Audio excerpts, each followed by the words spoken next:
There is something in my loop that I don't know, but it just keeps trying to take us back to the countdown. It's not time for a countdown anymore. It's time for office hours, where today we're going to be discussing this simple topic. You walk into a place of business. You meet a business person out in the street, and they say, hey, I already have a software that's taking my payments. Can you integrate with that? And maybe it's a property management store, or maybe they're selling online sales of propane tanks, or maybe they're doing, and there's all kinds of these vertical merchant softwares and services, and it can be working with apartments, and it can be working with lawn care services. And there's probably tens of thousands. I don't know the exact number out there.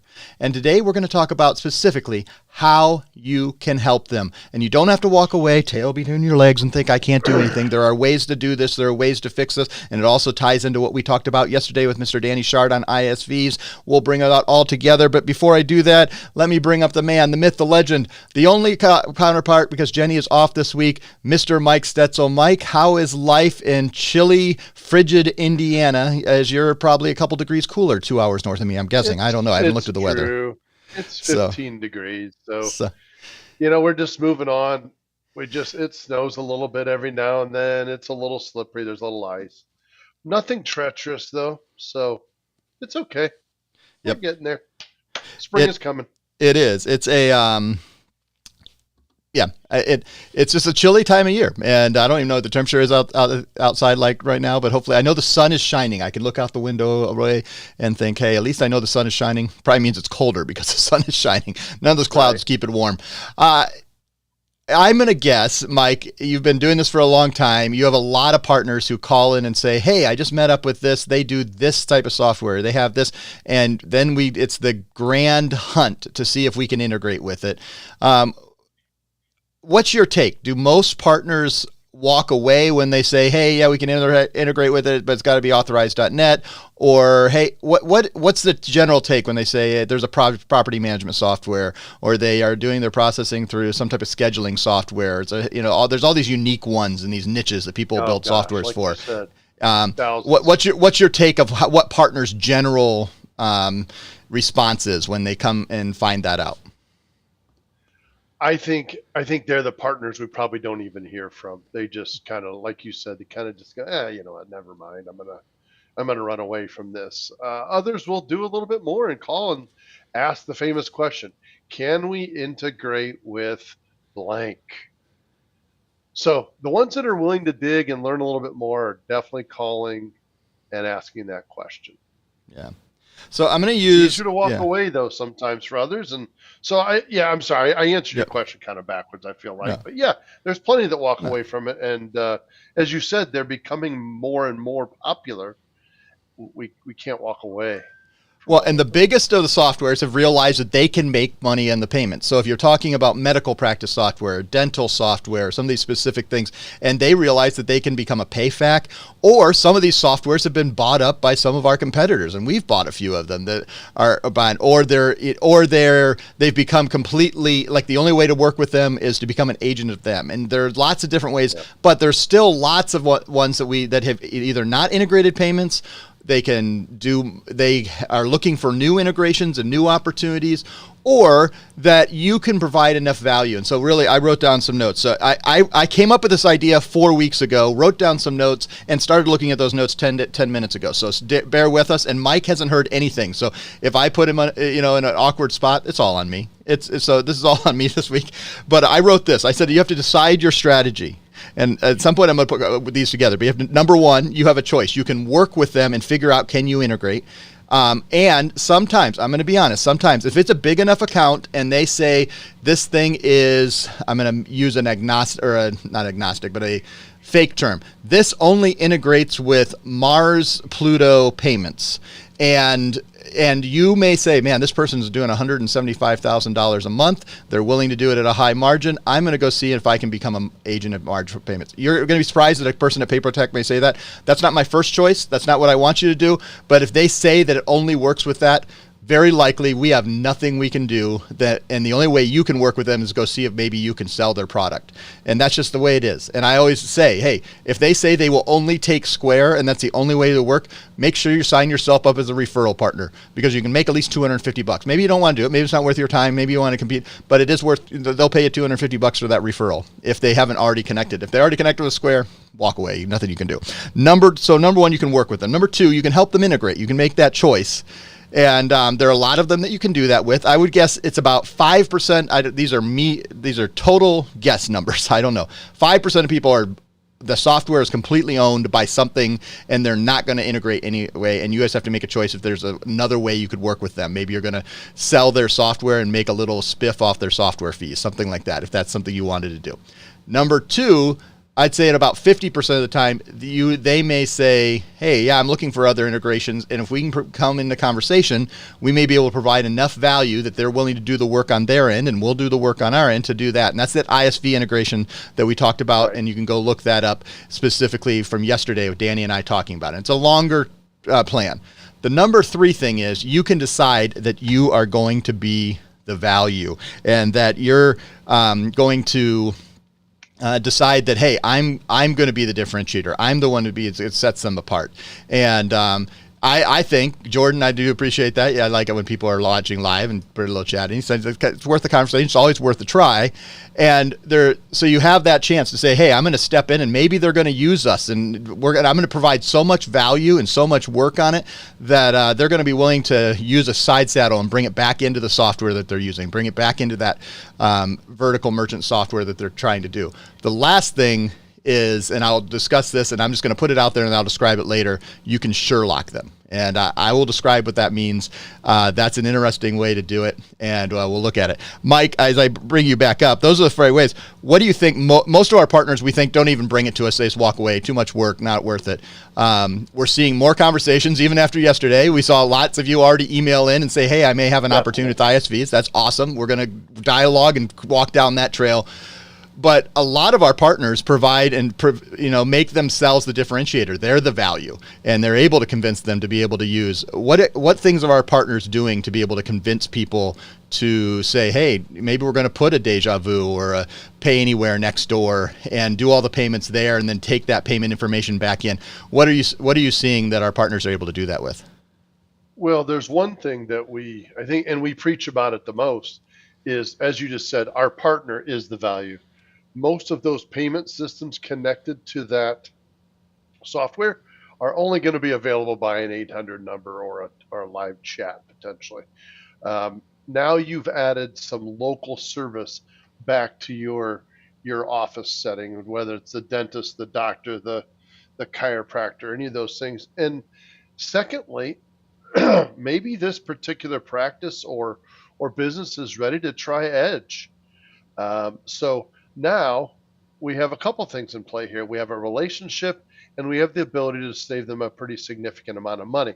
And what this usually means to this office, no matter the vertical, is it means that now I have to type in my point of sale system the $200 Visa card I just got from this patient, and then I need to run that transaction over here in the terminal for $200.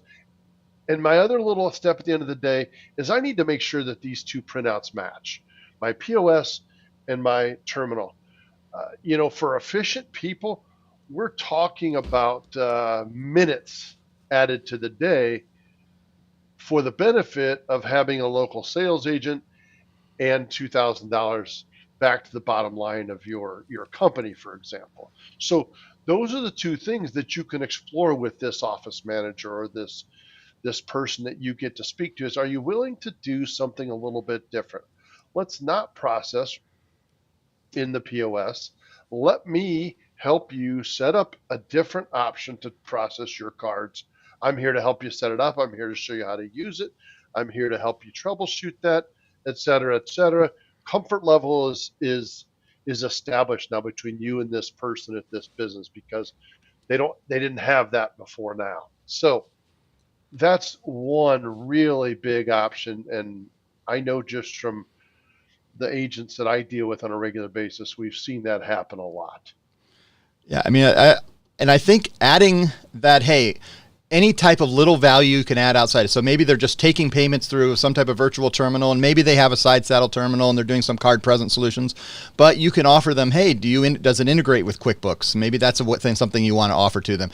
Does it do recurring payments? Does it do a payments vault? There's several things that we could create, whether it's with Payments Hub or Fluid Pay or other softwares that we can bring in to make a whole complete package. And it's not just the savings, but also the value that it's worth a little extra time to be able to take, hey, this person paid $79.95. I'm going to put that on their record and their contact record next to when we mowed their yard.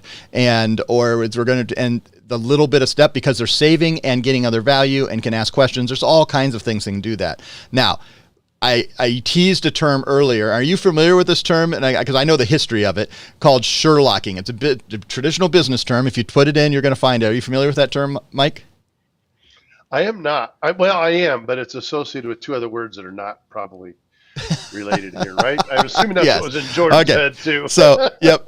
So this is Sherlocking is, so there used to be a software on a Mac computer that I used back in, early 2000. I've been a Mac user for a long time. And they created this software, and it was basically a one-click command software for you to be able to look everything up on your Mac really quickly. And it was a really cool software. They got tens of thousands of users, maybe, I don't know the number, hundreds of thousands. And what did Apple and Mac do? They came in and put all that functionality right into Spotlight, and suddenly Sherlock was not useful at all. And they went from having 1 million customers to 0 in literally 3 months because the functionality was built right into the OS. And it's something you could see other places do it there. And so from that, people call it Sherlocking, and you see it Facebook doing. You can do that. If they are doing and putting a software together, there's very, very likely another software that does all of it, or you could go build it. We have some great partners that have gone out and built their own software, built their own dental software, built their own property management software. Obviously, that's a cost, or you can go find someone else that does all the same things and that does integrate with you. And that's where you just Sherlock and say, hey, yeah, you can do all that, but I've got this over here and you like me. Or you build your own business. Man, that's really cool what they do. And you build that whole software and I'm going to go after dentists. So I'm going to build a dental practice software and go out and sell it to thousands of dentists. Those are things you can do. That is an option on the table. Ranking things in work. Mike, what do you think? What's the easiest thing to do when dealing with a vertical merchant software, vertical specific software that we're trying to work with? What's the easiest thing to do? Well, walking away is the easiest thing to do. But, well, okay, yeah, that is true. I wasn't going there, but you're right. That is the easiest. That's not profitable at all. So let's go the easy and makes you money. What do you think is the? Okay. And I'm not going to. Let me take the word easy. Is probably the bad word. The least amount of extra effort. Let's call it that. Yep. So that's just earning a spot with this decision maker as a good relationship, as someone who's got the interest of their business at heart, and really adding a side terminal. That's really the least friction and earns you the business. Yeah. And I think back to the main goal of this is our goal is that you don't walk away, that you start the conversation, that you get us involved when you're ready. We're here to help. We've had, hundreds, if not thousands of partners who have come up with creative ways to integrate or side saddle or connect or there's just so many different ways you can do it. And now, if this is a merchant that's, I always like, selling yarn from their front porch and created their own software and currently they're processing $2,000 a month, probably not worth your time. But if they're solving a need and a problem in a vertical that there are lots of new opportunities, it's worth your time to figure out this one. So then you can reproduce and multiply what you put into that first opportunity. So if you start serving one dental office, then you can serve 100 dental offices. You start serving one property manager, you can serve 100 property managers, and you start figuring out how you can meet the need and fix the needs. And once you figure it out once, most likely, if you're in a vertical that has multiple opportunities, you're going to be able to multiply it. And that's what we want to encourage you to do, that there is a opportunity. And as my favorite, I should know his character name, in Dumb and Dumber, as Jim Carrey would like to say, so you're saying there's a chance. And yes, exactly. There is a chance. There is a chance. Lloyd or Floyd, what is Lloyd? Lloyd was his character, right? Am I wrong? See, came to the top of my head. Don't remember for sure. Expertise. Yeah. So, but I know the quote. So you're saying there's a chance, and I love that. I say that all the time. Hey, there is a chance. There is an opportunity, and we're here to guide you. Mike, as we close out today, as we've been Jenny-less, what would be your closing words as we and final thoughts? Harry or Lloyd? Thank you, Jordan, as he's watching live, as he put it in the chat. I think Lloyd, and I think Harry was Jeff Daniels, right? All the hair, but all right. This wasn't This Week in Dumb and Dumber, and don't go watch Dumb and Dumberer and 2 and all that. It wasn't good. Just stick with the original. The original really doesn't stand up either. I tried to watch it with my kids a while back, and I was like, okay, failure. This was a lot better in my memory. All right, Mike, what are our closing words as we close out?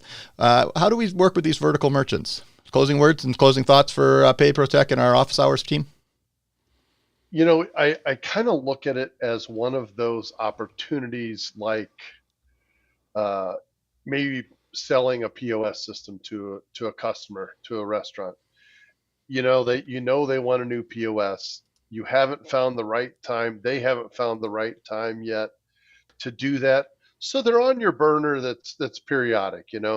That can be the same thing with one of these verticals where it's going to take a little bit of a change for them, and they're going to have to change a little bit of bookkeeping procedures at the end of their shift, that type of thing. So you're still going to go back and offer your help, offer that alternative. And just like any other customer, when the timing is right, they'll be ready to take advantage of it. I know that, having talked to several folks over the last couple months, these months can be tough and disappointing at times, and nobody's still ready to talk about spending any money, and so as we start to get a little bit warmer, keep your head up and keep going. Even if it's for deals like this, you think, man, I'm sick of this. What am I going to do? What am I going to do? Everywhere I go has a software. How do I get around this? And it's just the same as anything else. You're overcoming that particular objection or hurdle. So take that effort, keep putting it out there, keep visiting, and like Nate said, call us if you have a need to ask some questions, or how do I phrase this, or what am I offering them exactly, and how hard is this going to be? Any of us are glad to talk through that with you. Love it. And Jordan, I like that you're watching live today. Those who aren't watching live, you can watch live. We're usually around noon on Thursday. That's when we got off today. We put it out in email form with that link, so make sure you're on our subscription. You can always email me at not Nate at Manahan.com, though I should own that. I own Nate at ManahanFam.com. But Nate at PayProTec.com, you can email me, or in Manahan at PayProTec.com, or M. Stetzel at PayProTec.com gets to everyone, or Mike, we got all kinds of things, ways you can get a hold of us. We would love to make sure you're getting connected with us on this. And, we have a team, and we're all working together, and when we're all pulling in the same direction, we're all going to grow. That's what we're here for and why we're doing it. Thank you guys so much for watching. We'll see you next time. Oh, don't forget, we have another show yet today, Kai Shu. If you have not met Kai Shu in person, you've missed out, but we're going to give you the next best thing, meeting him live on POS Uncensored with Matt Proctor later today, 1:30 p.m. live right here on this YouTube channel. Thanks, everybody. We'll see you next time. See ya.